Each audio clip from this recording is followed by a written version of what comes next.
Welcome to Changelog and Friends, a weekly talk show about teaching by doing. Big thanks to our partners at Fly, the home of changelog.com. Launch your app as close to your users as possible for peak performance. It's easy. Learn how at fly.io.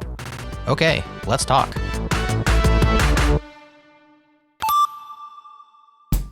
Yes, let's talk about Sentry's launch week. And I'm here with Rahul Chabria from the product team at Sentry. So Rahul, what can you tell me about the launch week this year for Sentry? We're making a huge investment into our product platform. We're trying to make it faster, better. In November, we shared a sneak peek about our new metrics offering. So now developers will be able to define custom metrics they care about and monitor how quickly their app is responding to the business measures they have to be accountable for, plus also like the customer experiences that they've committed to. And that's going to be available in an alpha. People can sign up to get access. We'll turn it on for them like within a couple of days once they write in, and they can get going right away.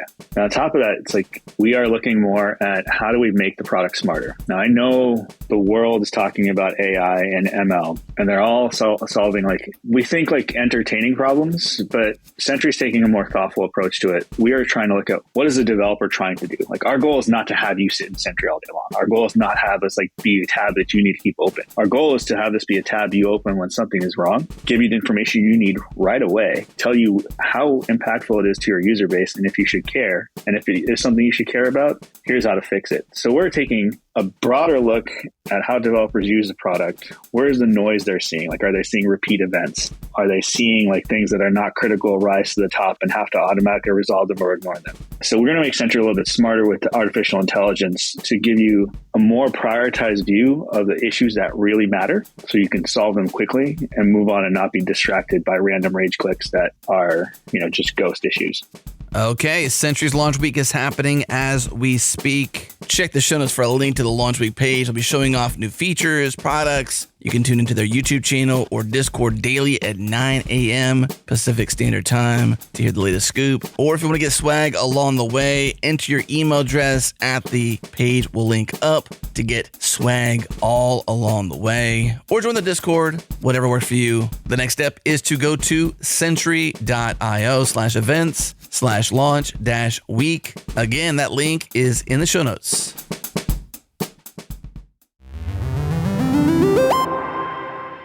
We are joined by Cameron Seay. Cameron, you were our most beloved interview of last year by our listeners. We haven't had so much feedback ever, I think. I'm glad to hear that. Thank you. I love it. Very, very kind of everybody. I love what I do. I'm having a great time. I say I don't have a day job, but this is if I have a day job, this is it. And I love every bit of as right now as we're speaking. I'm running a boot camp. I got a guy teaching COBOL. I had to check with him right before the class started at 3. Make sure the class is going all right. So love what I do. Nice. How long are you gonna do it? I mean, you've been in the biz a long time. What are you gonna do? Till I can't. Till you can't anymore? Till I can't. Do it till I can't. That's the way to do it. Retirement's for suckers, man. Yeah, that's right. People don't know. My wife often asks me, she's like, what are we going to do for retirement? I'm like, I just can't imagine that kind of life. You know, I mean, I want to retire. Like, I think I'll always want to have purpose. I think people conflate work, in quotes work, and the idea of retirement with not doing something of purpose. Right. And I feel like as long as I have some version of purpose, I'm going to keep doing that until like you just said, until I can't. Why would you not? Because what would I do otherwise? I mean, just like sit there, come on. I sat down and watched TV for like I didn't make it a week.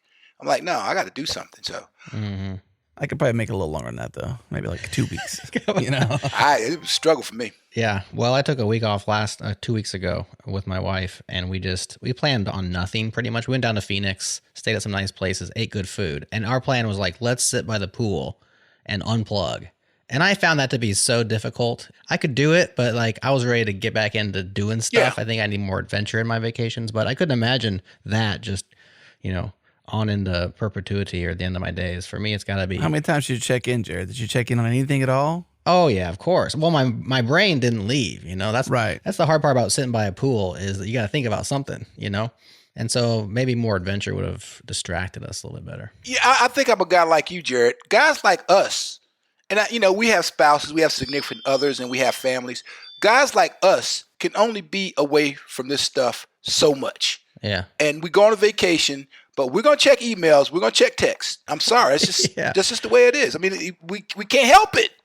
We can't help it, and we're gonna give our family the time, but Yeah. we're gonna keep our finger in it to some degree. Yeah. Part of me wonders, though, however, if that is a reconfiguration of our brain OS, so to speak, like habit / dopamine. Like, where do you get your dopamine?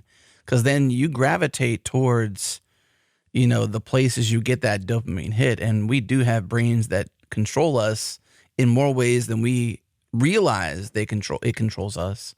And so I wonder myself, this is not just a question for you all, but like just generally, this is what I ask myself, Adam, am I thinking about this while at the pool on this vacation or whatever it is because I love it? Or is it because that's where my dopamine hit comes from? Let me give you the answer to that, Adam. You will never know. I mean, you And can't that's why tell. we had you back. True. Yeah, Cameron. you will never know. I mean, That's and exactly why you had the invite back right there. That answer Yeah. right there. You will never know. you will never know. And I mean, how important is it? I mean, I don't know. it may be of some importance at some level. I really don't care anymore. Not care why somebody likes strawberry ice cream. I mean, I don't care. I mean, I'm sure there's a reason for it. Right. Maybe neurological, maybe psychological, but they like strawberry ice cream. Simple answer. They like strawberry ice All cream. right. Right. Keep it simple then. Okay. I mean, the way I think about it is when my mind wanders, it wanders to things that I care about, and so I think about my kids, I think about my family, I think about my life, I think about the changelog and what we're doing here. And I want to check in and see how it's going because I care. And so some of it might be habitual wiring is what you're talking about, Adam. Like I habitually check my email. Is that good for me? I don't know. But when I do have time to just think, I do think about the things that I care about. And so this just happens to be one of those things. Let me interject this because I'm considerably older than both of you gentlemen. Mm-hmm. And I don't know if it's a function of age because some people learn this much younger than I do, than I am. But I have learned how to make myself happy, how to be happy, right? And it comprises a series of processes and activities and habits and behaviors. And work is part of that. But there is this stasis that I've learned how to maintain. And I don't know when it happened. Work is a part of that, though. Work is a part of that. I'm working 7 days a week, 24 hours. I'm never off the clock when I'm running a boot camp. But I don't feel under any stress. I don't feel everything is organized. Everything's happening the way it's supposed to happen. So this is just my stasis. And I don't go up or down. I pretty much stay the same. So I don't know if that's something for you to look forward to or you want to learn, but it makes me very comfortable. I don't spend a lot of time worrying, why am I doing this? Because it works. My life is good. And I want to focus on doing more of the things that make my life good and less of the things that make my life not good. And that is what I'm contemplating 24/7, wherever I am. I love that. So how did you get there? How'd you get here? Pain, hurting a lot of people, dead bodies along the way, suffering. I can't help but laugh. I was like, Yeah, suffering. I love your responses. I mean, I was married to if there is a ranking for the best, most noble human beings who have ever lived, I was married to one of them for 14 years and didn't have a clue what that meant. Right? Because I was so in my own mess. It's all psychological. I'm sure my parents in there somewhere, I don't care. They're long dead. May they rest in peace. They did the best for us they could. I have no ill will toward my parents whatsoever. I don't go back and try to psychoanalyze why I was as deficient as I was. I just acknowledge for whatever reason I was deficient in what it takes to live a good life, to make good decisions. However it happened, whatever the cause, I was deficient until I wasn't. And the thing that made me not deficient was putting my hand on a burning stove and then not doing that again. And so that's the clearest answer I can give you. Okay. Good old fashioned experience, I guess. Yeah. No substitute for it because now I'm able to make a decent living relatively effortlessly because I'm old. I've done the same thing so many times. What other people find complicated and complex, I find easy, not because I'm so much smarter than them. I've done it 1,000 times more than they've done it. So I'm better at it than they are. I'm really curious about this being next to this person for 14 years and not knowing it situation. Yeah. Did she pass? Is she still around? No, Okay. she died at 56, and may she rest in peace. Or maybe a year ago. Wonderful woman. I met her purely by chance, and I met her when I was 36 when I met her, and I said if I make it to 40, I'm not getting married. because I was totally against marriage. I was anti everything Western civilization. I was an anarchist. Okay, and I was an anarchist. Nothing meant anything.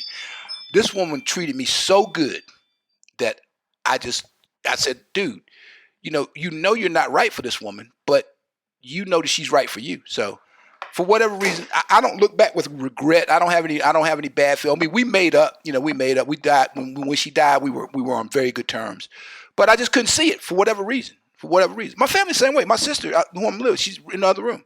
I treated them horribly for decades. I don't know why. They certainly never did anything to me. I can't look back and say the reason I did this to these people because of what they did to me. No, it was just because what I wanted to do. But about the person, that's about her. Yeah. There's 2 points I'm curious about. Is one, what changed, I suppose, in your relationship to help you understand that she's this most magnificent person ever of rankings, so to speak, as you had said. And then 2, what began to change in your life to make you not be so mean to your family or to be horrible, as you said? Like what began to change for you? I think I can give you a lucid answer to both. With her, it was immediate. It was immediate. When I met her, I knew it wasn't like love at first sight. I just knew she was an exceptionally kind and compassionate person. First meeting. And that feeling never changed. What changed was my inability to accept my inability to be the person that she needed me to be. That's what changed. I couldn't take it anymore. I could not take it anymore. So that's why we parted ways. Because this is not going to work for you. Whether that was the right decision, wrong decision, I don't know. I can't say. I don't think that way. But so I think that's the answer to both of your questions. To answer the second one, when we broke up, all my trouble, I was a very unhappy person, like a lot of people. That doesn't make me unique. But it was always somebody else's fault, right? I could blame it on something. I could blame it on American society, racism. When I got married to her, everything was her fault. If she was a better person, I would be happy if she was different. Not true, right? So when we parted company, and I was out without her, and I still had the same issues. Obviously, she's not the problem. So then I started, and having some internal conversations. A lot of internal. And I should have gone to therapy. I needed therapy my entire life, but I didn't. But that's what started my path back to my family. My sister and I, we didn't speak for like 5 years over something trivial. But we've been thick as thieves for the last 10 or 15. I mean, over the last 5 or 10. Mm-hmm. When I live at her house, they take care of me. So, yeah. Long road back. I like that. One of the things that you've done thousands of times more than most people is you've been teaching, right? You are an educator. And like you said, you got boot camps going all the time and you're willing to work 24/7 for the people who need your help. You have a contagious enthusiasm about this stuff. And in my limited exposure to you, you're a very good teacher. And so I wonder, how do you teach? What have you learned? Do you have experience teaching that many of us don't, who are younger or haven't taught as long? Can you impart anything in terms of like what works, what doesn't work, how you're effective, why people who go under your teaching are so successful in their careers, etc.? Just like last time, you folks asked phenomenal questions. I mean, your questions are almost bringing tears to my eyes. Don't laugh. Don't laugh, Adam. Don't laugh at me. Well, last time you couldn't help but compliment us the whole podcast. That's why I invited you back, Cameron. Yeah. We like all these compliments. I'm just giving a smile because that's your style. Yeah, it is. But first, I come from a long line of educators. Let's go back a little bit. So I want y'all. You want this to be about me. Let me tell you about me. Let me tell you where I come from. My great-great-grandfather, Eli Madison, was a slave on an Alabama plantation. Okay, slave on Alabama. That's about as low in this life as you can get. Not too much lower you can go. So he escaped. Joined the Union Army, killed Confederate soldiers for his freedom, got his $1,000 pension, bought land, borrowed money against the land, sent his children to school. Wow. Now, when you hear the reparations talk in the U.S., you guys are Canadian? You guys are Canadian? No, we're U.S. Yeah. So when you hear the reparations talk in the U.S., I want you to think about this. The trajectory of my life was changed for eternity with that $1,000 pension that all the black soldiers were supposed to get. Most of them didn't get it. Most of them got cheated out of it. So he sent his kids to school. They had these things called normal schools, with these microwave programs to rapidly train the freed slaves to be teachers. So he and his wife, he married, they became teachers. right? Couldn't read. He couldn't read and write as a slave. It was illegal. You'd be killed if you learn to read and write. So they became teachers, and they taught other people. They sent their kids to school. His grandson, Arthur Madison, went to law school with Paul Robeson. You may have heard of Paul Robeson. They went to law school at Columbia University together. And so I come from a long line of teachers. My grandmother, my father's mother, had a master's degree in math in the 1940s, right? Which is very unusual for a black woman, So teaching's in my blood. And I was in IT for a long time, and I never considered teaching. I was in a PhD program because my family's serious about education. So, if you're not going to go to medical school, you're not going to go to law school, the least you can do is just go get a PhD. That's the least you can do. So, that's the minimum requirement for membership in the. And that's an overstatement, but that's why I did it. That's an overstatement. They're not that bad. But anyway, I never planned on being a university teacher because they didn't make enough money. They don't make enough money, But while I was finishing, I decided to go ahead and finish my PhD because understand the PhD is not adding anything to my IT career, but it's taking time away from my IT career. So it really is a cost at the time. But I made up my mind to go ahead and finish it. So I'm skipping parts of the story for brevity's sake. But I came up to North Carolina to visit a black college to meet a woman that had written an article that I read. And I met a student there who was graduating the next day on Saturday. And she asked me, she said, I'm getting a degree in CIS. Is this degree going to help me get a job? Mind you, she's graduating tomorrow. I said to myself, what kind of a question is that? I mean, why do you have this? Why is this a question? So right. I decided to teach. I taught at North Carolina Central. I've taught at 4 black colleges. I love it. And the reason I'm good, teaching is more than anything else, intentional. It's intentional. You got to want to be a good teacher. You got to want to be a good teacher. And my doctorate is in education. It's not in tech, right? I was in a university program trained by university professors to be a university professor. That's how they train me, and they train me well. I identified a learning methodology, a formal learning methodology that works for me. It's called sociocultural learning theory. That's what I've used in the last 20 years. The difference is it completely eliminates smart or dumb. It doesn't care who's smart, who's dumb. We've got these activities out here that need to be accomplished for mastering the domain. I don't care how you have to do it, what it takes to get you to do it. If you complete these activities, you can participate in the domain. That's how I teach. And guess what? It works. So that's where we are today. I love it. Well, I'd never heard of sociocultural theory in the classroom. Yeah, Lev Vygotsky. Look him up. Vygotsky. Lev Vygotsky. Look him up. Okay. Russian guy. Interesting. Yeah. And you've been using this in your classes for the last 20 years. It works. I like this assumption that your smarts don't matter. It's all about effort and applying yourself, and success is just at the other end of your applied effort. We have different abilities. Yeah. And the value placed on those abilities is subjective, completely subjective. LeBron James, 100 years ago, he would have been in the field chopping cotton. I don't care how good a basketball player was. It didn't make any difference, right? So it's all about opportunity and proper instruction. That's what it's about.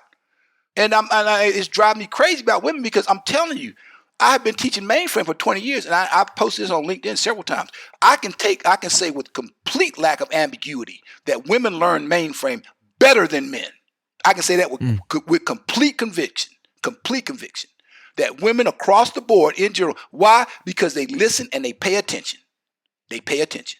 And now I don't have a theory whether it's biological because they're mothers or society. I don't care. It's just like strawberry ice cream. They're just better at it. You talk about diversity and inclusion. We're trying to include people in a field that they're actually better at the people that are trying to include them. That doesn't make any sense. All right. We're asking men to include women in mainframe when women are better at mainframe than men are. That makes no sense. It should be the other way around. Yeah. Men should be asking to if we're going by merit, if we're going by who can do the job, men should be asking to be included. So if opportunity is such a big part of it, what do you do in your training to education in terms of opportunity? Good question. Man, I think you found your niche. Yeah, you found your niche. Yeah. It is what he does for his day job among many things, but it is definitely one of the many things. Jared, it is a ballet. It's a delicate ballet that you have to manage with some level of precision that everybody seems to be missing this ballet. And people don't, that's why there's this discontinuity between the students, their academic departments, and industry. You have to have interplay. When I first started doing this, the problem was the students were taking the class, but they weren't getting jobs, right? And I called IBM. I said, look here now. You guys told me to teach this stuff, and I taught it, and I taught it well. They can do what you say they need to do. If this is an elective course, if students are not going to get jobs out of this, then I'm going to stop teaching it because I got to teach where the students are going to get jobs. And wouldn't you know, IBM made a couple of phone calls. We had 6 or 8 students picked up by Bank of America the next semester, and we're off to the races. You have to continually try to identify the companies that need what you. First of all, I started with this. I want my students to get jobs, right? So I was a Linux guy coming in the door with strong Microsoft background. Linux was my preference. Mainframe was not on my agenda from an academic standpoint. But what I'm doing, I was going to do with other technologies. But when I saw mainframe, I'm like, man, this is easy. Hey, this is easy. Everybody needs this, and nobody's teaching it. Gee, I think, what should I teach? I think mainframe. I think mainframe. And so you have to identify, then you go to companies, Fidelity Investments, Lowe's, Wells Fargo, whatever you can do, keep HR out of your business. They add nothing to the equation in most cases. Some HR departments better than others. But you need to talk to the hiring managers. Ask the hiring managers, for you to hire somebody, what do they need to be able to do? They'll tell you. You teach that, and then the students get jobs. There's no more to it than that, but you've got to manage that ballet, and people don't do it. Definitely have to have jobs on the side of education. Like, you can't just it's like you're the person you went and met. Is this degree I'm getting going to be worth it? And it's the day before graduation. Yeah. Well, there should be some sort of indication months, if not maybe at least a year in advance, to say that, okay, on the other side of this effort is the opportunities that have presented themselves. And I love the fact that you are willing to leave the education process of mainframe if you couldn't provide a path to employment for the students, right? Like, what's the point of going through the class in this particular case? I mean, because sometimes we go and learn things just to learn things, and that's okay. But if you're going to dedicate yourself to a class like this and learn a very high level, very thought provoking task and skill set like mainframe is, what's the point of doing it unless you have an opportunity on the side? Yeah, and that, I mean, and I'm a believer that there is a layer of logic in the universe floating around that we can if we drill down, we can hit to it. We can hit it, and that's what we hit here. The companies, they got it, and just like the boot camps now, companies, it's taken a while though, because I've been saying the same thing for 15 years. It's taken a while, but it takes what it takes. But I think they understand now that the process that I put together works for everybody. Works for the students, it works for the schools, works for the companies. Can you lay that out for us, the process, the boot camp, and like how it works? And Be glad to. So now there is an established way to do this. And the company, if anybody tells you they can't find mainframe people, they're just not looking. There's an established way to do this. What you do is you run them through apprenticeship program. There's several people have them. Franklin has one. You can look these guys up. I'll give you some names. You can look up Franklin Apprenticeships. So they do a pre-apprenticeship program. There you're not really ready to get a job, but you are ready to get into an apprenticeship program, right? You go through the apprenticeship program, and it's 6 to 12 months, depending on what the company is. And then you get a job. When you come in the door, you make like 75% scale. It varies because all this stuff is statutory by the federal government. So there's a certain percentage that they can pay you less while you're an apprentice. But once you complete that apprenticeship, you go up to full salary. So that's the process. And our boot camp is like a supplement to the pre-apprenticeship. The pre-apprenticeship gives them some general knowledge. We drill them down in COBOL, DB2, MQ, whatever. We drill them down. And then they're ready to go. They're actually ready to go to work, but the company run them through the apprenticeship anyway. They're ready to join production teams when they leave us because they know enough to join production teams. But the company they're going to save a buck, and the students don't mind. They got careers. Yeah. They got careers. That's the process. Was that comprehensive enough for you, Jared, or were there pieces left out? Yeah, tell me more about the boot camp. Like, how long is the boot camp? What's involved in it? Be glad to. I'm sure my colleagues, my business partners would love for me to talk about that. It is. We have very flexible. First of all, I've been teaching boot camps long. This is I've probably taught 10 or 15 boot camps. They have varied anywhere from 2 days to 12 weeks. Okay, so there's all kinds of gradations of it. These are like corporate engagements. So a company comes to us and they say, in this case, there's iterations, but in this case, we want you to train X number of people for us, and we'll give you X number of dollars. And this is what we want them to learn. And we'll go through the process. In this case, they're learning Agile, a week of Agile before. Everybody has a week of Agile. Then mainframe basics. Then something called vSAN, which is a file thing. Then something called Kix, which is credit cards. Then COBOL. And then a little DB2, a little database in there too. And so we have labs for them to do. And like today, right now, the professor's lecturing. But certain days, like the last time we had 3 hours lecture, 3 hours lab in the afternoon. Now we have 2 days of lab and a day of half of lecture. So this one wanted MQ. The last one wanted to focus on vSAM. MQ is like a messaging service between applications. You guys understand the concept of messaging, right? Think Tomcat, right? It's just a messaging server, right? So they wanted that. We can do whatever you want. I've got a worldwide network of guys that are credentialed to teach this stuff, and they want to teach it. So, the instructions is no problem. So you're customizing these boot camps based on the needs of the companies and the students and everything like that. It's not like there's one magical solution that produces this. Whatever you need. That's cool. How about graduation rates and like placement rates, and how successful is it? I mean, are you getting? Well, I'll be candid. Well, I'm always satisfied with the placement rates, but I'll be candid. East Carolina is the first non-HBCU I've taught, and it's been a great experience. But the demographics are just different. So everywhere I was before, at all the HBCUs, mainframe was the point of the spear. There was nothing in the department we had that was more successful than mainframe. And all 4 HBCUs, because they weren't doing much in other areas, right? In some, they weren't doing anything. This is a very healthy program. It's in the College of Engineering. My chair is Dr. TJ Muhammad. He's got about 1,500 kids in the program. I'm one of about 3 or 4 or 5 excellent programs that they have that kids are getting jobs in. So, and I don't mind that. I mean, in my classes, more so at the HBCUs, everybody there is looking for a job. At East Carolina, about half my kids half my students already have full-time jobs. So it's just a different demographic, right? And so I don't push as hard. But anybody that wants a mainframe internship at East Carolina is able to get one. So that hasn't changed. But just the demand among the students is different. But my classes are always full, though. My classes are always full. So what are the people doing that already have full-time jobs? Are they looking to change positions or just get a pay grade upgrade, or what are they trying to do? Again, a great question. You've opened up, and this might be open-ended because this speaks to my critique of higher ed. In a lot of cases, Jared, I really don't know why they're there. I really and truly don't know. Okay. I mean, they have no interest. Sometimes they have no interest in the topic. Sometimes they have no interest in the topic and they do the work. Sometimes they have no interest in the topic. They don't do the work, right? So I'm okay. These are all adults. So it would be a much bigger issue with me if I was at HBCU. Not that I care about the students anymore at HBCU, but it's just different. These folks are going to be okay. They're going to be okay. They're going to be just fine. So I think they want the degree for promotability or something. Everybody wants a degree. But what higher ed has done with this, and you can blame COVID. We have almost removed the requirement of quality from online programs, right? And that is a shame.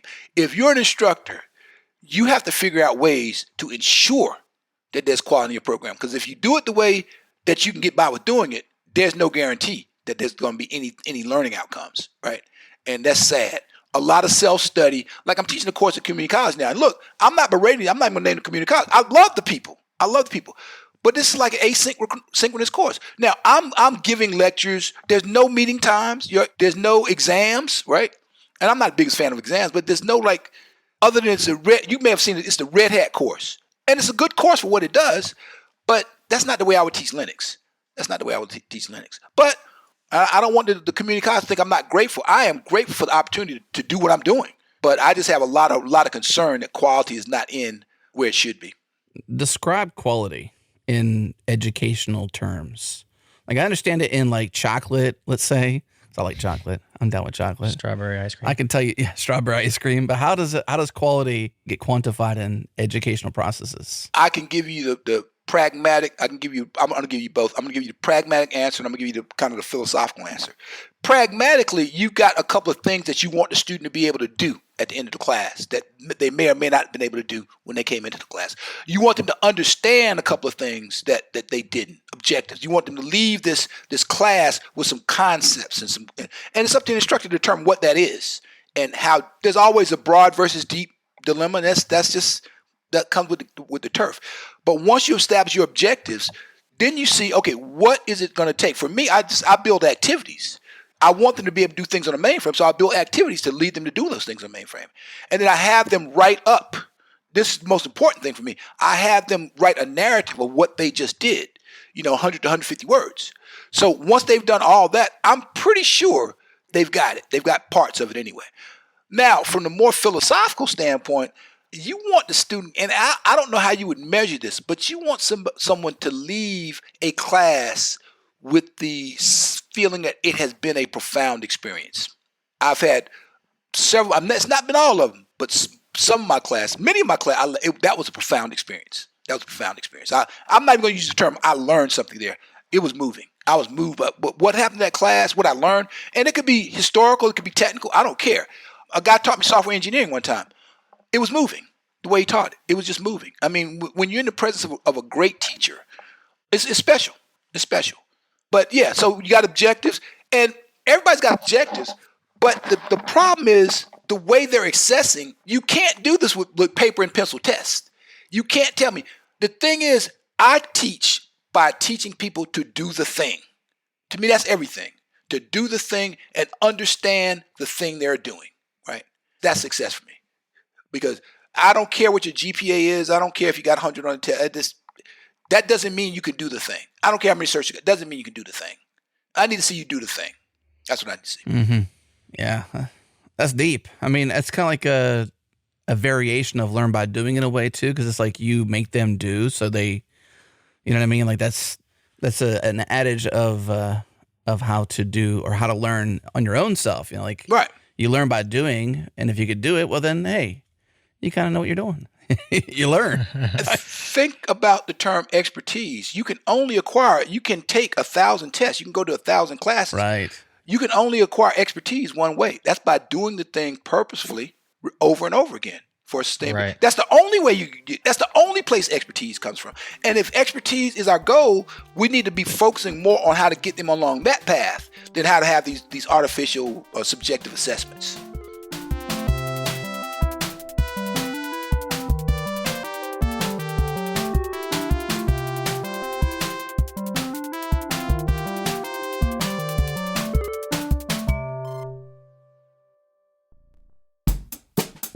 What you're about to hear are real reactions from PagerDuty users in response to seeing signals from Fire Hydrant for the first time. PagerDuty, I don't want to say they're evil, but they're an evil that we've had to maintain. I know all of our engineering teams, as well as myself, are interested in getting this moving the correct direction. As right now, just managing and maintaining our user seats has become problematic. That's really good. Actually, this is a consistent problem for us and teams. Is that covering these sorts of ad hoc time frames is very difficult. Putting in like overrides and specific days and different new shifts is quite onerous. Well, and you did the most important piece, which is didn't tie them together, because that's half the problem with PagerDuty, right? Is I get all these alerts, and then I get an incident per alert. And generally speaking, when it goes sideways, you get lots of alerts because lots of things are broken, but you only have one incident. Yeah, I'm super impressed with that, because being able to assign to different teams is an issue for us, because like the one alert fires for one team, and then it seems like to have to bounce around, and it never does. Which then means that we have tons of communication issues because like people aren't updated. No, I mean, to be open and honest, when can we switch? So you're probably tired of alerting tools that feel more like a headache than a solution, right? Well, Signals from Fire Hydrant is the alerting and on-call tool designed for humans, not systems. Signals puts teams at the center, giving you the ultimate control over rules, policies, and schedules. No need to configure your services or do wonky workarounds. Ingest data seamlessly from any source using webhooks, and watch as Signals filters out the noise, alerting you only on what matters. Manage tasks like coverage requests and on-call notifications effortlessly within Slack. You can even acknowledge alerts right there. But here's the game changer. Signals natively integrates with Fire Hydrant's full incident management suite. So as soon as you're alerted, you can seamlessly kick off and manage your entire incident inside a single platform. Learn more or switch today at firehydrant.com/signals. Again, firehydrant.com/signals.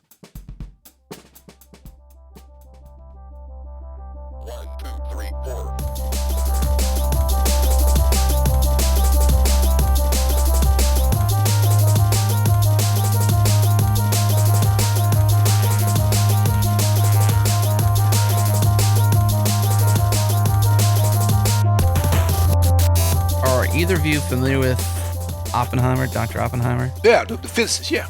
Right. Yeah. Well, I haven't gotten through the whole movie. It's a 3-hour movie. And other than like knowing about the hydrogen bomb and the atomic bomb and knowing as just a person in culture in the last 100 years aware of Dr. Oppenheimer, I'm not really that familiar with like his life and his work and whatnot. But in the movie, there's something that happens scientifically that he says is not possible because the math says it's not possible. But in the very next room, somebody proved the atom could be split because they were doing the experiment. They were not doing the math calculation. So here's one room over, Dr. Oppenheimer. We know what he did, and we know that he, in lots of ways, he was a very brilliant man from a physicist standpoint. But in one room, he's doing the math and saying, no, that's not possible. In the next room, somebody's done the work and proved that it is possible. And he's just like flabbergasted that, the math didn't work that direction, but yet somebody in reality can prove that they were splitting the atom. And here's what happened with fission, earlier days of it and whatnot. So this is an example of somebody that's really, really well known name-wise and has introduced something into society that is profound, right? In one room saying not possible with math, next room it is possible with doing. Good. That's a great example. And it's funny you mentioned a physicist. A physicist is responsible for me not getting tenure at A&T. No, I bear him no ill will whatsoever. Tell us more. No, so I walked on water at A&T. I had the second highest award, $7.5 million award from the federal government in the history of the school. Everybody just assumed tenure was a done deal. Okay. I'm an old head. I know the politics of the university. Tenure is never a done deal. Never. So they had like a restructuring, and my dean who hired me, I did what my dean said. He got demoted. He fell out of favor. There was a coup d'etat. There was a coup d'etat. Oh no! And my side lost. And so this other dean, who was a physicist and a very well-respected physicist, he said, "Well, we don't need to be teaching mainframe because this is obsolete." Mind you, at the time we had the highest average starting salaries on A&T's campus. So but off of my head, so I go in peace. No, I better man. It wasn't personal. The man just didn't understand what we were doing. He just didn't understand it. He really didn't. Well, that's a great way of looking at it, Cameron. I don't know if I could look at it that way. What other way is there to look at it, Jared? That's productive. Woe is me. You put that qualifier. Yeah. I didn't say I was going to be productive. see, you guys may have time for non-productivity. I don't. I'm too old. Okay. So everything I do has to be productive. I gotcha. So go back to the learn by doing thing. When I was at university, my best teacher, talking about profound teachers, my very best teacher was an adjunct. And it was a night class because he was a databases guy, a practitioner. And he was out there doing databases all day long. And then he came to our school and taught us databases. And I learned more from him in a night class as an adjunct than I did from any of my other teachers who were full-timers, and they were doing the theory. And that taught me something, which is like, you got to have your hands in the dirt. I mean, you don't have to, but I feel like the teachers who are active and are practitioners, day-to-day pragmatics, using the stuff, they just have so much more working knowledge, maybe less theory. Maybe they have the theory as well, but for me, they have what makes a better teacher. I wonder if that resonates with you, or if you found teachers that are the opposite of that. Say resonates. You guys are psychic or something. Look, when I was at Georgia State in Atlanta, Georgia State was the only school in the town where you could get a master's degree part-time. Georgia Tech, Emory, Atlanta University, Mercer, y'all had to go full-time. Now, who are you going to be taught when you go to full-time academic program? A bunch of academics that have been nothing but professors. There's a place for that. Don't get me wrong, there's a place for that. But at Georgia State, all of my professors, they had day jobs. They were actually doing the thing. So I will submit to you, you can't teach somebody how to dig in the dirt unless you've dug in the dirt yourself. You can teach them how somebody else dug in the dirt, but you can't teach them how to actually dig in the dirt because you've not dug in the dirt. Right. Yeah. And and I'm still using that knowledge base today. Right. 90% of what I learned from that program. These guys were good. Gosh, I wish we could somehow, maybe even in boot camps, I'm thinking beyond your boot camp specifically, but a lot of teachers in more of the startup boot camp ecosystem, if you will, a lot of these people are day-to-day practitioners who then decide to teach. I mean, I did it for a little while myself, teaching web development. And for me, I was doing web development all day long. So I had that credential. Right. And I had the legit real-world experience, but I didn't really know how to teach very well. So I had that problem. Like, I didn't have a PhD in education like yourself. And so a lot of us practitioners, though, out there doing the work with our hands in the dirt, we don't necessarily know how to pass on our knowledge very well. And so there's kind of a mismatch there. No, and that is a dilemma. And I don't think you need a PhD to be a good teacher. I know you don't. A lot of the best teachers I've had were, some of them didn't even have degrees, but that's neither here nor there. How somebody can become a good teacher, I really can't tell you. All I can do is tell you the books I've read, but a lot of people that are good teachers, they've read different books or they haven't read any books. So I don't know. I can tell you how I became a good teacher, but I don't know if that's the way you're going to become a good teacher. I know the thing is just to make sure that you focus on the doing. You need to always be teaching them how to do the thing. There's a place for pure theory. There's a place for it. I'm not saying there isn't. But Lord knows the community I come from, we've had enough theory. We need some money. We need money. Yeah. I mean, theory's a great thing, but we need to get paid. Right. So speaking of getting paid, on one of our clips we put out on YouTube of you from the last time was called COBOL Programmers Are Aging Out. And it's got some good comments on it. One of the things someone said a couple months ago, this is Joe Kruber, 1703, he says that, and responding to the overall thrust of the video, which was you and I talking about how there's nobody to replace a lot of these legacy programmers who are aging out of the program, right? Like, this is why you're doing your work. He says that salaries don't reflect it. He says COBOL has a much lower average salary than many other languages. It's on the low end, down there with PHP, etc. I'd be happy to herd big iron, but I have to take a big pay cut too. If those giant companies need COBOL programmers so bad, they need to be willing to pay competitive rates. Does that resonate with you? I don't know if that's true or false. Or and I'm not going to say it's not true. I will tell you this. Yeah. I hear a lot of commentary about this, right? All I can tell you is what I know, right? The people that we're training in boot camp, they're going to start them around 60. They're going to go to 80, within a year. So that's not rich. It's not starving. My students that are coming back in the field, there's a seasoned program professionals, they're getting between $60 and $75 an hour as contractors. That's what they're getting, right? So I know other people may not be seeing the same numbers. When I see that people aren't going to make decent money from what I'm teaching, I'm going to teach something else. Now, I don't know how I add this to the conversation. There is really not the shortage of COBOL programmers right now that people think there is. It's just not, right? It's just the people that need them just don't know where they are.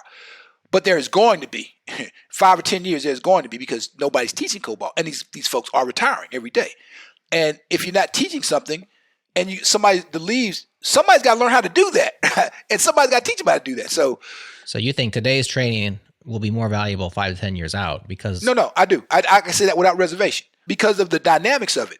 People are retiring at one point, and people are coming in the industry at a much lower point, right? So the numbers are what they are. But if I didn't believe that, and I'm open to data to the contrary, because the last thing I'm going to do is mislead students. I'm not going to. Enough of that's going on. Sure. But I'm just not seeing those bad numbers, though. I'm not. What is the working environment of one of these developers? Like, is it remote, work from home? Like, sometimes you're attracted to environment, and sometimes you're attracted to a money outcome or a financial outcome. $80,000 a year is not that bad of an income. It's a really great income. But at the same time, if you're a software developer, you can go and get a $250,000 salary at a startup or something that was just recently funded doing different work. So maybe that's this person's commentary from that perspective. Yeah. I'm not trying to really go there necessarily, but I'm just kind of curious, like, if in 5 to 10 years there'll be a shortage, that means we need to have more come into it. So that means there has to be desire to come into it, and potentially an environment where they're in software development and called themselves a software developer, but then choose a lane that makes less money in comparison to other lanes they could choose to be in. So what is the environment? What are the opportunities? How does it work? Do they get great pay? Great vacation? Are there other benefits? Like, what are the non-monetary, non-financial, strictly salary speaking benefits of that environment for folks? Great question. And I will tell you, you make some great points, Adam, because $80,000 a year is not a lot of money for an experienced, seasoned developer. Yeah. But I will tell you this, coming in the door, a lot of my folks have not written a line of code, right? They've not written a line of code. So it's a great It's the only entree for them into the industry, to development. Now, once they get there, once they get with Bank of America, wherever they're going, they're a developer. They're using the same tools everybody else is using. They're using Git, they're using Jira, they're using all the big data stuff. Same tools. There's one set of tools now and one set of development processes. Also, they're working with applications that are talking to other languages, Go, Python, Java. So they are becoming, in the truest sense of the word, developers. And I've not seen one of my students that came in as no matter what junior developer they were. They stayed in, and all these I'm talking about came in mainframe side of the house. All of them are senior software engineers now. All of them, not mainframe engineers, senior software engineers at the enterprise level. So it can lead somewhere. It can lead to those other things. And I've got folks making $250 now. I've got people making $250, but they're architects. They're architects, right, or they're in sales. But the money's there. I'm just trying to get them in the door. I buy the money argument. But then at the same time, when somebody says, okay, they can make more money doing something, well, tell me how to place this person better then. If that's true, tell me what better I can do with this person. Because this person has no background. This person, if they don't get in the mainframe door, then open another door for them. Let them in another door. Right. That's interesting. They haven't written a lot of code, though. You were saying before what makes them take the course. You said, I don't know. I don't know what makes them take the course. Well, that was the other people.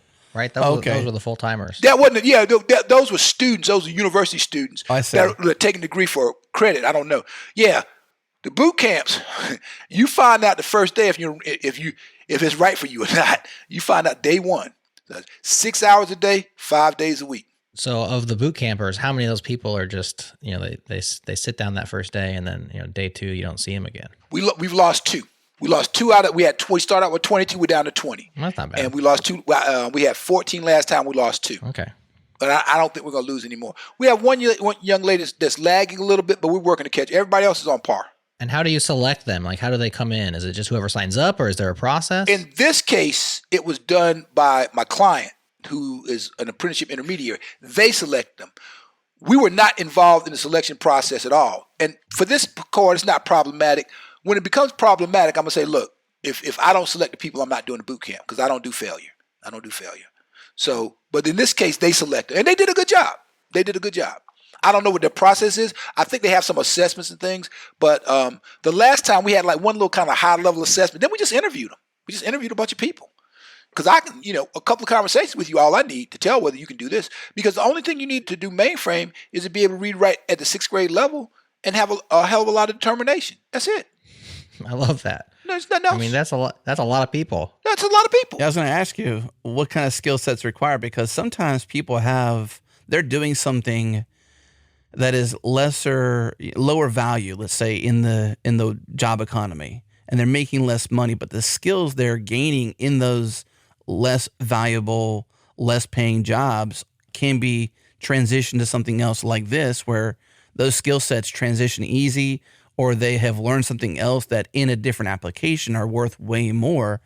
Can you point to other industries where people are like camping out in lesser paid jobs, lesser valued jobs that would translate somewhat, not so much easy in quotes easy, but have a path, a more viable path as part of like how well you know your students and where they came from? You mean to mainframe or to something else? It's a mainframe, like to this in particular, because you said a 6th grade education, reading education, and determination. Let me think of the non-tech people, because tech background always helps. But I'll be honest with you. Our last boot camp, it was full of comp sci majors, but there was a woman who was a social work major that ran rings around them. So tech background plays a role somewhere.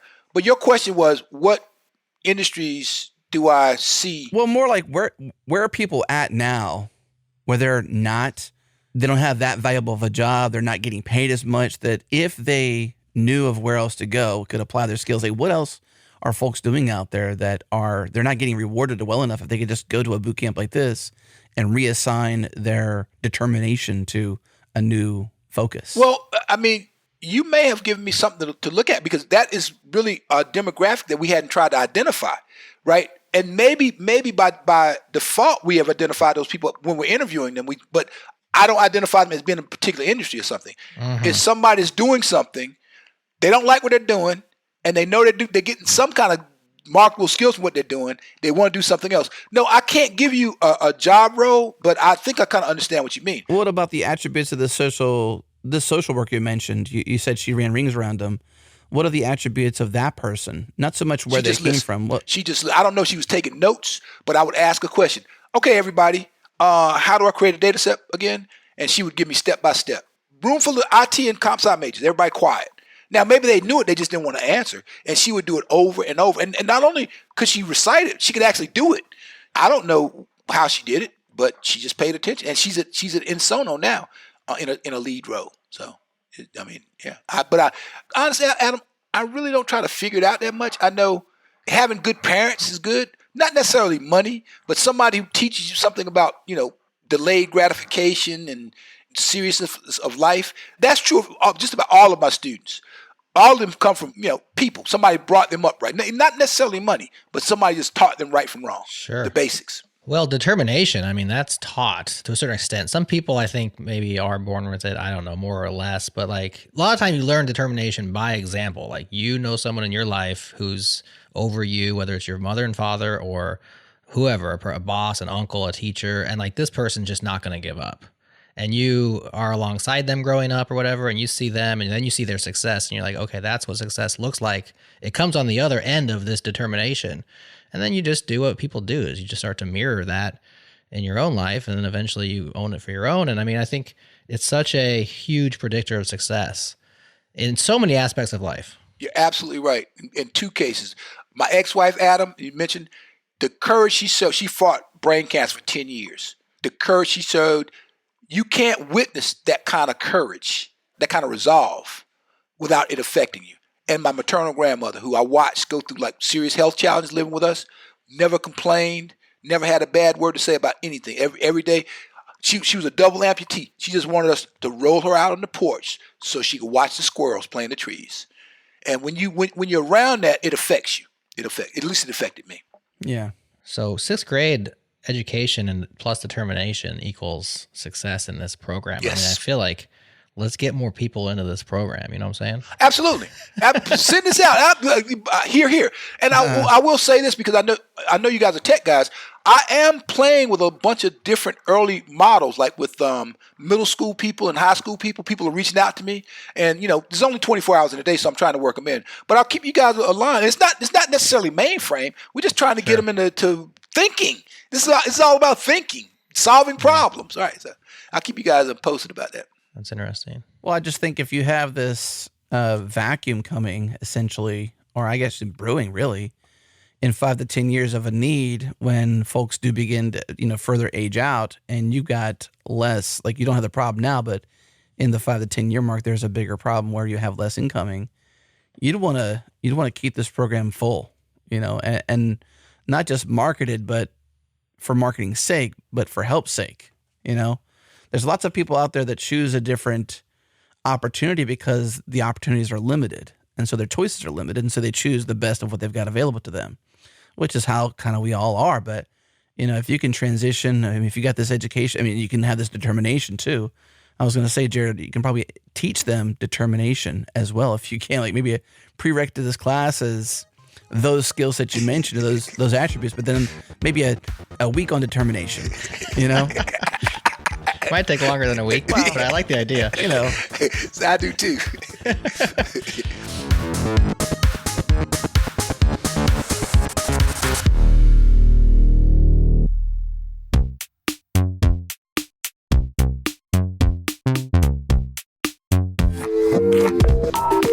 What's up, friends? This episode is brought to you by one of my good friends, one of my best friends, actually, one of our good friends, Tailscale. And if you've heard me on a podcast, you've heard me mention Tailscale several times in unsponsored ways because I just love Tailscale. And I reached out to them and said, hey, we're talking to a lot of developers. I love Tailscale. I'd love to have you guys sponsor us. And they reciprocated. So what is Tailscale? Well, Tailscale is a programmable networking software that is private and secure by default, which makes it the easiest way to connect devices and services to each other wherever they are.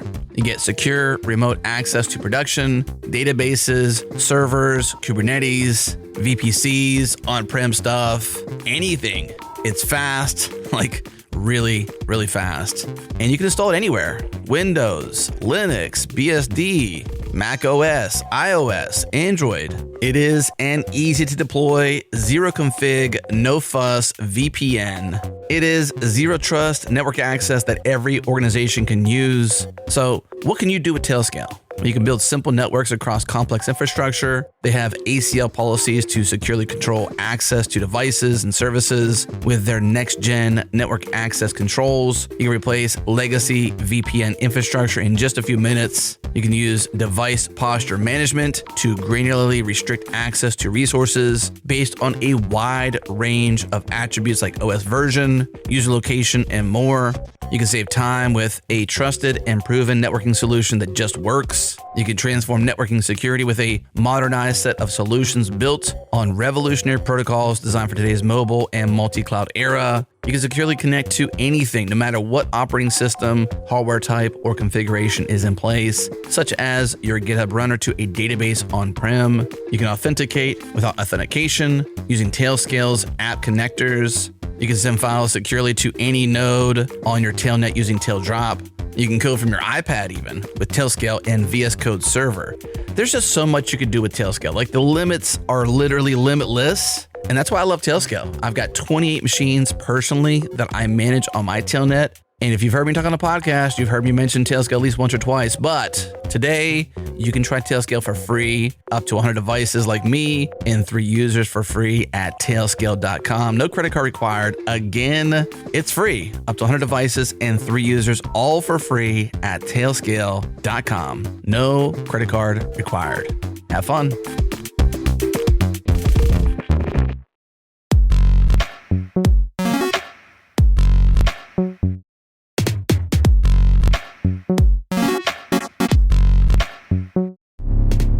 I see that too in my life. There's been times where I see my wife and she's not quitting, and I'm not a quitter. I'm a resilient. I think I kind of am a resilient person. Like I can pretty much get through a lot of stuff. If there's a hurdle, I figure out how to get over it, around it, under it, dig under it, whatever it takes. You know, if the goal is worth it, so to speak. You know, the determination is required. There's times that I'm like, you know, I'm ready to like, okay, this is the wrong road. Let me turn around. And my wife's like, nah. We're going to keep going down this route. I see where we're trying to go here. And she's an example of that. And there's times that's been the case where in other cases it's been me, you know, I guess it's not really a philosophy necessarily, but something we live by more recently in this last year. I kind of learned it even more myself was you never know unless you ask, right? In life. And so the example was we were just on this random drive out in Fredericksburg here in Texas. There's a place called Enchanted Rock. And it's a national park, so you have to pre-reserve to get in there. It's usually pretty busy. And we were just on the drive in the area, and we're like, oh, there's Enchanted Rock. We should go check it out. And the sign says, no vacancies. You have to pre-register. Basically, don't try to come in. The sign said this. And I'm a veteran, and so I was like, okay, I can get into state parks because Biden passed something where you can get in the state parks as a veteran with just your ID. And I'm like, babe, we want to go on this little family adventure. Let's just go and ask. And she's like, no, the sign says this. I mean, this is what the sign says. My wife is by nature, rule follower. Her mother was an educator. So that should tell you something, all right? And she's like, no, but the sign says this. But I'm like, but babe, the sign can be wrong, right? The person that we talk to may look at this family being like, no, they should come in here and have this adventure, right? And we had the best time ever. So we made it through the gate. I'll spoil the story for you. But we go up there to my wife saying, she's like, no, we can't get in there. The sign says this. I'm like, let's just try. And so we go. I'm like, you never know. And before we went in, I was like, we're in line waiting to get to the toll booth, so to speak. And I'm like, babe, and kids in the back, you never know in life until you ask. And it's basically you never know until you try as well, right? You never know if you could do something in life unless you ask or unless you try. Right. And so we get up there and, sir, how you doing? Good to see you. Are there any openings? Yeah, actually, we had 2 cancellations. So let me see your ID. Okay, go ahead. Park over there. You're good to go. Well, we had the best adventure. My kids climbed this massive rock, but it was pretty steep. Like you would not want to fall down this thing. We would not have had that adventure. We would not have had the memories nor the pictures if I didn't just go and ask. And if I'd have said in that moment, in the flip side, seeing my wife is so determined and I'm the, in sometimes quitter, or wouldn't turn around. In this moment, I'm the one who said, hey, we don't know unless we ask, And so I don't know why I told you all that story, but that came to mind Good for me story. because that was a moment where like we would have not have had these really precious memories from that adventure unless I just asked. Your kids are never going to forget that. Never. It was one of the best adventures ever. And we have that. We have photos of it. We're on top of this mountain. My 3-year-old, he was a 3-year-old, climbed this mountain. We never thought we thought he would be like, I can't go anymore. Let me pick this kid up and carry him. No, he was ahead of us as a 3-year-old. And I'm like, wow, it's just like I learned a lot about myself and my kids that day, and just generally we just had so much fun. It was the best ever. It's a good story with a good lesson. I agree. I agree. Is that there's this jingling sound, Cameron, that I hear. It's not a problem, but I'm wondering if it sounds like a wind chime. It is. There. It is. It's the doors open for the dogs to go in and out. Gotcha. It's actually a pleasant sound. Like a lot of times we'd stop a show and say, hey, can we not have this? But it's actually kind of a nice sound. I thought it was like in Silicon Valley, Jared, there's a 2.5-second song that Guilfoyle plays every time Bitcoin is not profitable enough to continue to mine. That's the song You Suffer by Napalm Death. Oh yeah? That's a whole song? It's like a second. It's an alert. Whenever the price of Bitcoin dips below a certain value, it's no longer efficient to mine. When it comes back up, it is. So I need to know when it breaks that threshold so that I can remotely toggle my rig at home. Okay. Any idea how often that might happen? Bitcoin is very volatile, so... This is so loud. A lot. Good. All right, well, maybe turn it down or something. Only in Silicon Valley. Oh, man. Only in Silicon Valley. And that's kind of like a version of that. Maybe it's like, hey, a new developer entered the mainframe world. The chime goes off. Every time a chime goes Another off. COBOL programmer is born. Yeah, exactly. On cue. Not even on There you purpose. go. That was on cue. I love that. What's a good next step? I mean, you're an educator. You're leading folks. I mean, it's got to be a fulfilling life that you're doing. Right? I mean, are you? It's very fulfilling. Yeah. You said before you were unhappy. You were depressed. You had some time like before. How are you now? How do you feel about life now? Never been happy. My state of mind has never been better in my entire life. I can't remember a time in my life where I was more at peace with my existence and more sure about, what I'm supposed to be doing my time, spending my time while I'm here. So, and for the future, I just want to do more boot camps. I'm not trying to grow too big. I would like to expand them. I would like to open up something in India. We're working on a business model because we get requests from a lot of Indian individuals, not companies. But I don't like to take money from individuals. I don't mind taking money from companies. That doesn't bother me a bit. But especially in India where people don't have a lot of money. But we're working on a business model. Maybe you guys can help us work one out. I don't know. That's interesting. What does it cost? What's a normal boot camp cost? We can do them for $60K. We do them for $60K. More or less. I mean, it just depends on how much I need, and we can make a profit at that. Everybody makes out. The companies don't seem to mind because, they can train 20 people. They can train up 20 people. They can train up 20 people. So it's cost effective for them. Right. I like that. Getting the companies to pay for it versus the individuals. Back when we started our deal back in 2013, 2014 timeframe, it was all business to consumer. It was all individuals.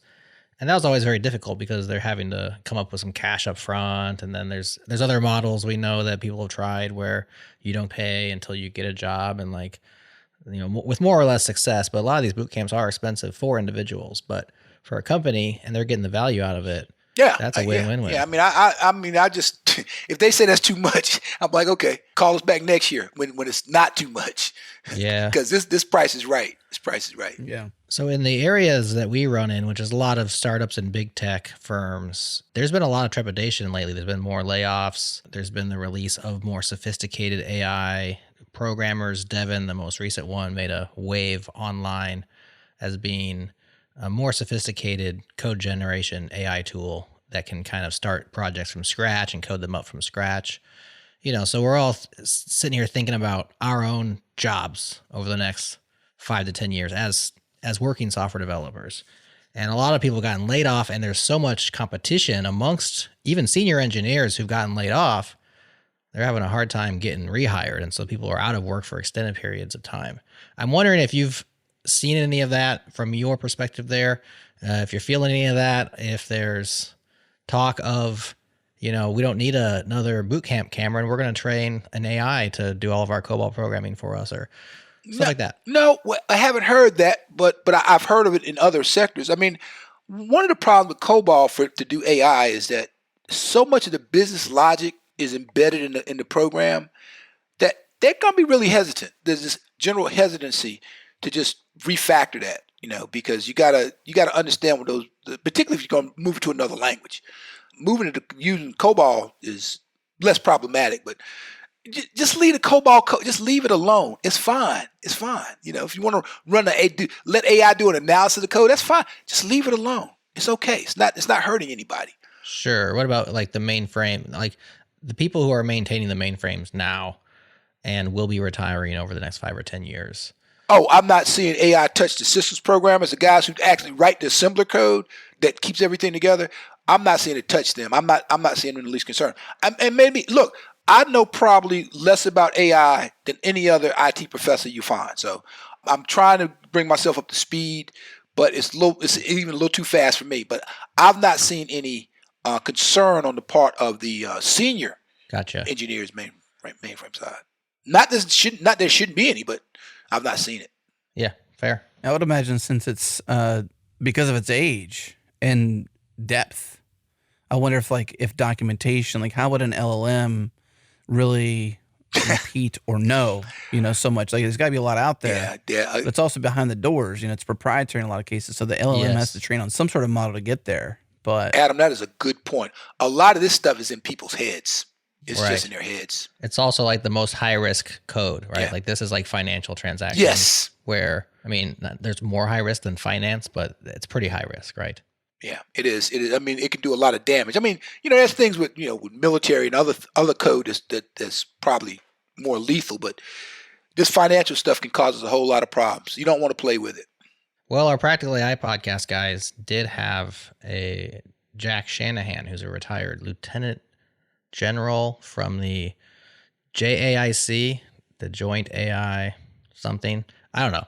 High up in the DoD and the national security strategy towards AI. Very fascinating episode. It's in the feed for those who are. Oh, I got to check it out. I got to check it out. It's really interesting. And they're working their way. They're working their way towards AI enabled killer drones, but they're, oh yeah, they start small. Like that's the thing I learned is like start small, low risk, right? Easy to revert stuff and like slowly build from there. Don't hop right into like letting it run our credit card transactions and stuff like that. Well, you guys are kind of at the bleeding edge. What do you see? What are your concerns about AI? Because I think you guys see more than most of the population. Well, I haven't seen exactly what this new Devon tool can do. The demos are always very impressive, and yet they are demos. They are demos. Yeah. They are demos. Yeah, they absolutely are, especially pre-recorded demos. Don't put too much trust into those, but what they are showing is the ability, at least with greenfield software projects, to take high-level instructions from a product owner, or it could be a programmer like myself, and say, my old thing that I always said is like, when can I say make Facebook but for dogs? When we can say that and a program can code that up, then like pretty much I've been replaced as a software developer. But so far it's all been like assistive, right? It's like making us move faster, right? How can I write this function better?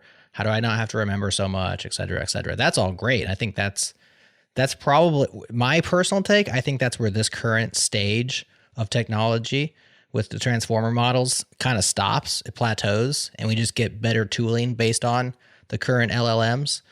And there's not another step change until we have some sort of new technology that comes out that has a step change. I think that's the case, but there are impressive enough demos where people are like, that's pretty close to not needing a developer, at least for small greenfield projects. And so maybe for startups, maybe for small businesses, they need less software help. That's about what I'm seeing. Where does quantum figure in with AI? That's a scary combination. Yeah, I don't know, man. That's where it gets beyond my thinking. Yeah, I'm getting my head around quantum physics is not a pleasant experience. It's just, it makes my head hurt. The most recent thing I read about quantum is that the practical applications and usages are less broad as they thought it would be, Yeah. and further away than they thought it would be. I had some financial reversals, and I had to drive Uber for gas money. And I had a Duke University doc student in quantum. And I know his professors. I hang out with Duke a lot. And he said, yes, we're not as far along as you guys think we are. We're not as far along. We can't do, we're not as far along as you think we are. But it's coming. It's coming.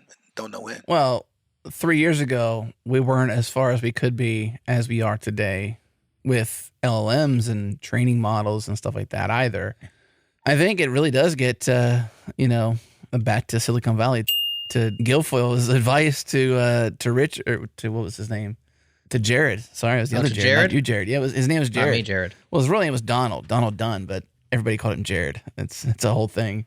He's like, Someone tell me how to feel. Abject terror for you. Build from there. I kind of feel like, at some point quantum is going to come around and something will be applicable. And when it does, if we have paradigms of artificial intelligence or just at least generation, someone was saying recently, I don't know if I would call it intelligence. I would just call it like a repeater, some sort of thing that can like take something that's been done before and like repeat a version of that makes sense. And it's up to the human to apply if it actually creates something of value, which is really hard to consider. But if we do get into the quantum world where it's a whole new paradigm shift and we're no longer bound by the status quo of what a computer is, and it's a whole new world, and there's legitimate artificial intelligence out there that can be leveraged in that world, it's going to be pretty crazy. I mean, mind you, in the 60s, a computer was something that fit in a room. You couldn't conceptualize a PC being something you put on your desktop. It wasn't even thought about. Right. Let alone in your pocket or on your... yeah, much less in your pocket. Yeah. Or on your glasses. Yeah. Or, your watch. Your watch. Yeah. Well, nowadays, computers have computers, right? Like you got... I just had a conversation with Kyle Weens from iFixit, and I knew these things, but there's this idea of parts pairing. So inside of any given iPhone, I suppose even the Touch ID version, like there's a parts pairing between that Touch ID sensor and some other part within the iPhone. So you couldn't just replace that one thing. You'd have to replace, a larger piece of it, is a long story short. But the point is, what exactly is the point? Gosh. It's change logging to friends. You don't need a point. What are we talking about? Gosh. You said computers have computers. Oh, yeah. Thank you. Gosh. I'm like so knee deep in explaining parts pairing, I forgot my point. Come on.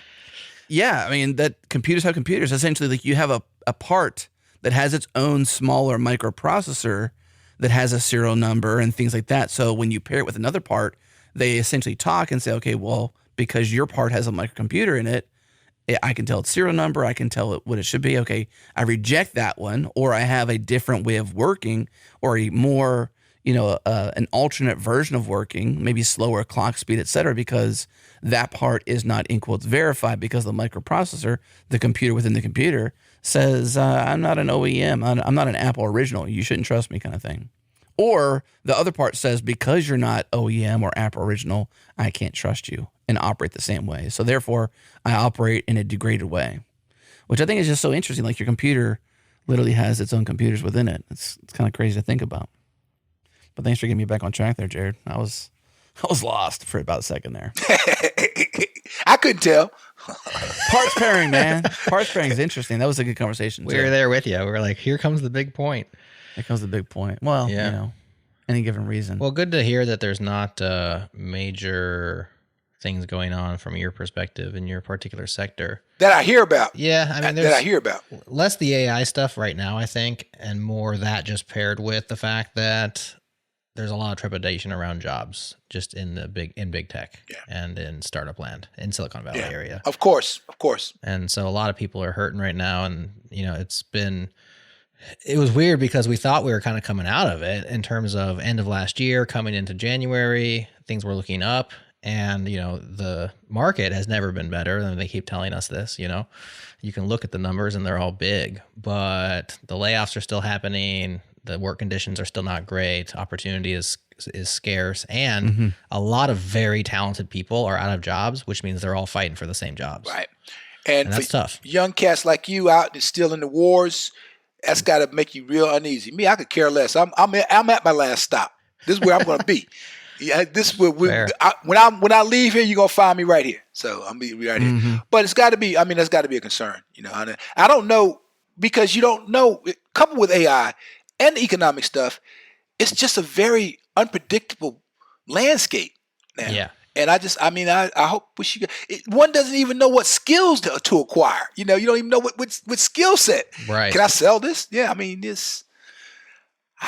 Well, last year everybody was talking about prompt engineering was going to be a new skill that everybody needs to learn, and now it's like, weren't we already doing that with our Google prompts? You know, we were already prompting Google for what we want. Now we're just prompting something else. Right. And of course, it is something you have to get good at. The best developers and the best tech people know how to find the answer to their solutions more than they know all the solutions, right? Right. And so being able to find answers is part of that determination. Yeah. So of course, yes, you need to learn how to engineer the prompts in order to get out of the language models help that you need to do your job. But people were acting like that was going to be a new career path. It's like prompt engineer. And it's like that lasted like 6 months as a career path. And now it's like, nah, it's just part of everything else. And so what do you learn? You know, maybe you just go learn mainframes. I don't know. Well, I can tell you that. I mean, I can tell you that they're going to need mainframes, but I really don't know. I mean, to get people to, if I would advise somebody today, I don't know. I would come to you guys. Like, what should they study? what should they learn? You know, I say Linux and Python. Can they still sell Linux and Python? I mean, I know Linux and Python, but I don't know what else they should learn. I mean, what should they learn? In one sense, things are changing at all times, but in another sense, they build on top of other things. And I don't think Linux or Python are bad bets for like the next decade. Do you? I mean, I just don't think they would be. I really don't. Where can you apply Linux knowledge specifically in the market? I don't know if it's that much the Linux skills specifically, Adam, but I will expand it to cloud skills. And I don't think you can acquire cloud skills without understanding Linux. You might be able to.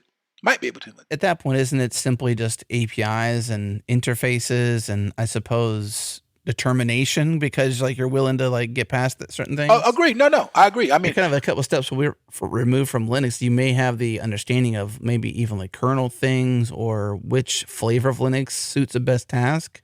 I just wonder because I can't disagree with you at all because being a heavy AWS user, that's because before I ran my bill up so high I couldn't afford to pay it.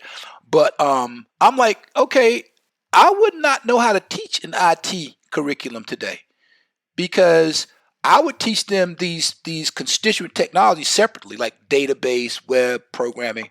But here they're using them all together with like you say, a series of APIs and tools and stuff. So I don't know how far they have to drill down. I can't answer that question. I really can't. Well, we're starting to see a pendulum swing back away from the cloud. Yeah, and there's that too. There's a lot of pushback. I think it's just like people getting tired of the bill, maybe. You know, like why keep paying the rent when you can own it? I think there's that aspect of it. And then there's this aspect of like, well, the control even, you know, just literally giving, you know, several small, like, well, not small companies, a small handful of very large companies, the lion's share of the influx of dollars going into what is called the cloud, when the cloud is simply, you know, what you could make of it in some cases. Like you can get your own rack and stack servers, you can co-locate, you can do a lot of stuff if you're willing to put in the work of literally sourcing the server, buying it. Now you have your responsibility layers grown, right? You no longer have to just be responsible for certain things beyond the API. You have to be responsible for the actual machine itself and stuff like that. And maybe you're willing to take that risk on. But that's really what the cloud promises is like, let's just give you a working thing. You never have to worry about it. APIs have SLAs and SLOs, and we adhere to those. You pay us X dollars, but I mean, there's lots of examples out there where you're overpaying over years for cloud when you can be on-preming. Oh, yeah. Oh, yeah. Now, what form is this pushback taking? Are they going back on-prem, or are they looking for other models, maybe a regional model where companies share a location or something? What manifestation is the pushback, other than just words? So there are some companies, and a lot of them are, I would say a small handful with loud voices who are actually taking their infrastructure out of the cloud back on-prem and building their racking and stacking servers, and they're doing Linux administration and they're doing all that stuff that's a revolt. That's a revolt there. Yeah, exactly. And they're doing that almost purely for cost savings. Yeah. I would say that's their primary motivation, and the cost savings are significant if you are in that group of people who have a stable business with known growth trends, because what the cloud provides a lot of things, but the main thing it gives, especially for startups, is that dynamic scaling, right? Like being able to scale it up, scale it out, scale it back down again. That's really powerful for companies who don't know what their server demand is going to be. So that's one. And then there's also this movement of taking cloud APIs to either your own hardware or to co-located and cheaper VPS style infrastructure. So now you're still, everything we learned about the dynamic scalability of cloud APIs and that AWS and others have given us, what if we could use those same APIs, but like build them on our own hardware, for instance? And that's another movement. And that one's about, I think it's also about probably privacy plus cost, but without losing a lot of what the cloud provides. It's trying to have the best of both worlds, I guess. Well, I know this is not a total analogy, but it's somewhat analogous. 20 years ago, when I was at the airport, Hartsfield Airport in Atlanta, when I joined, the CIO to hire me, everything was everybody was a contractor to various companies. He brought all the function in-house, the database, the networking, everything in-house, and saved a ton of money. Now, it's not the same as cloud, but it was kind of the same principle. You've been farming this stuff out to contractors. We're going to bring it all in-house, and he saved a ton of money. Yeah, I mean, there's advancements happening there. I think, like even with integration layers, like between, even networking is probably a big deal for cloud, right? Like if you can have your database talk to your application server on the same network at a higher speed, that's probably worth it. Like we experienced, what was the latency we had, Jared, with Neon? We had like a little bit of latency that we were okay with because we called out to our database versus having it like literally in the same network on the same, in the same stack, basically. I mean, that's an example to some degree. That's still cloud-based, but yeah, it is. But yeah, amplify that a couple of thousand times, and you can same concepts. Yeah. Right. So there's another fella, Ben Dubois, with Feedbin, which is a business that runs an RSS reader service, and he's a small business. I mean, I think he's got himself plus maybe an employee, but he went completely out of the cloud to his own on-prem infrastructure, and it was a project that took him months to do. And his primary reason wasn't money, although he saved money doing it over the long run. It was worth the investment because it paid itself off. His reason was because he could just eke out way more performance out of hardware that was not cloud-based hardware. And again, knowing exactly what his application is doing, being like intimately understanding the needs of his application. Is it write heavy? Is it read heavy? How much is it hitting the database, etc.? He could build custom infrastructure that just works great for Feedbin and makes it way faster, and that makes a better product. So that was another reason why he did it. But we're just telling a few stories here. None of this is like a massive migration away. The cloud's huge, Understood. But you have given me the first I've heard of tangible technical specificity, because I've heard some rumblings, some grumblings, cost. But you told me specifically kind of what was going on. So I mean, you see what you see. Everything is ad hoc until it's not. Right. Well, if you're not in the cloud, where are you? Yeah. Learned a lot today. Knew I would. As did I. Awesome. Well, when folks like us get together, somebody's going to learn something. That's right. That's right. All right. Thanks, Cameron. That was a lot of fun. Thanks, Cameron. Bye, friends. Bye, friends.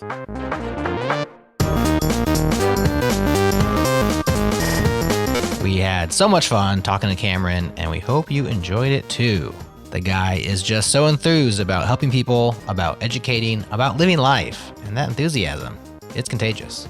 If this is your first time hearing from him, go back in the catalog and find our episode called Mainframes Are Still a Big Thing from earlier last year. That one's much more focused on mainframes, COBOL, and the tech side of what Cameron teaches. Thanks once again to our partners at Fly.io, to our Beat Freak in residence, Breakmaster Cylinder, and to our friends at Sentry. We love Sentry and have been using it for years. If and when it's time for you to check them out, use code CHANGELOG. That helps us because it tells Sentry that we're making an impact on their business, and it helps you because they give you $100 off their team plan. Once again, use code CHANGELOG, all one word. Next week on the Changelog, news on Monday, some reverse interviews on Wednesday, where we share a couple of podcast appearances Adam and I have made lately. And on Friday, should software developers specialize or generalize? It depends. And I'll be joined by my new friend, Adolfo Ochagavia, for the next installment of our It Depends miniseries.